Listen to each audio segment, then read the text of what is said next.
नमस्कार दोस्तों, बहुत बहुत स्वागत है आपका हमारे YouTube चैनल पर और हम आपका स्वागत करते हैं। जी हाँ दोस्तों, आज हम बात करने वाले हैं महाभारत के स्टार कास्ट के बारे में और किस तरीके से किस अभिनेता की उसमें सिलेक्शन हुआ था, किस तरीके से बी आर चोपड़ा की जो महाभारत थी उसमें सिलेक्शन हुआ था इन लोगों का, उसके बारे में हम जरूर बात करेंगे।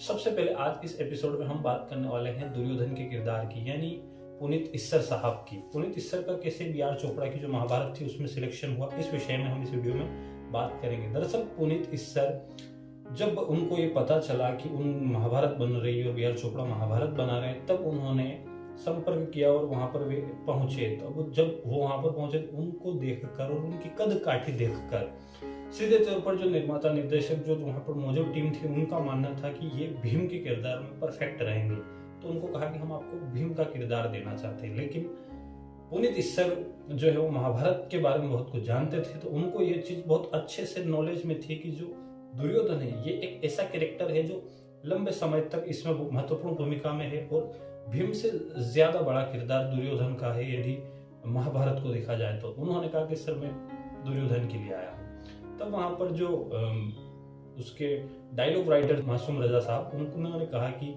भाई हम आपको हीरो बना रहे और आप विलन बनना चाहते हो। पुनीत इस्सर साहब ने कहा कि नहीं, मैंने महाभारत पढ़ी है और मैं दुर्योधन का कैरेक्टर करना चाहता हूँ क्योंकि इससे मुझे मेरी एक्टिंग के अनुसार बहुत कुछ दिखाने को मिलेगा। तो इस तरह उन्होंने अपने लिए दुर्योधन का किरदार चुना। लेकिन उसके लिए उनको जब ऑडिशन देना पड़ा तो उन्होंने जयद्रथ वध जो है उनको कंठस्थ याद था, उन्होंने इसको सुनाया। तो इसके बाद उनको लिए कहीं ना कहीं जो वहाँ पर टीम थी, जो पैनल था, जिन लोगों को सिलेक्शन करना था, जिसमें गुफी पेंटल और जो डायलॉग राइटर आदि जो महत्वपूर्ण लोग थे वे सब मौजूद थे, उन्होंने फिर उनको फिक्स किया दुर्योधन के कैरेक्टर के लिए। उसके बाद उन्होंने एक ऐसा कैरेक्टर निभाया जिसको आप हम लोग आज भी याद करते हैं कि वाकई में दुर्योधन यदि कोई बना तो ऐसा बना, एक ऐसा किरदार निभाया कि हमें बहुत कम शब्दों में कहूँ तो कि हम वास्तव में दुर्योधन और पुनीत इस्सर में ज्यादा अंतर नहीं कर पाते। जब कभी दुर्योधन की धारणा व्यक्ति के दिमाग में आई हो और जब नाम लिया जाए और जब उसने महाभारत देखी हो बी आर चोपड़ा की, तो उसके दिमाग में सबसे पहली जो छवि बनेगी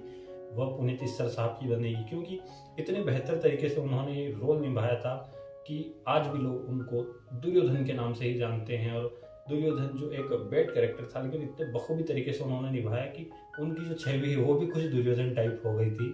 उनको बहुत सारे शो और बहुत सारी जगह पर जो लोग हैं एज ए दुर्योधन ही समझते थे और बहुत कुछ कह भी देते थे। इस प्रकार की घटनाएं भी हुई क्योंकि उनके कैरेक्टर से लोग इतना प्रभावित हो चुके थे।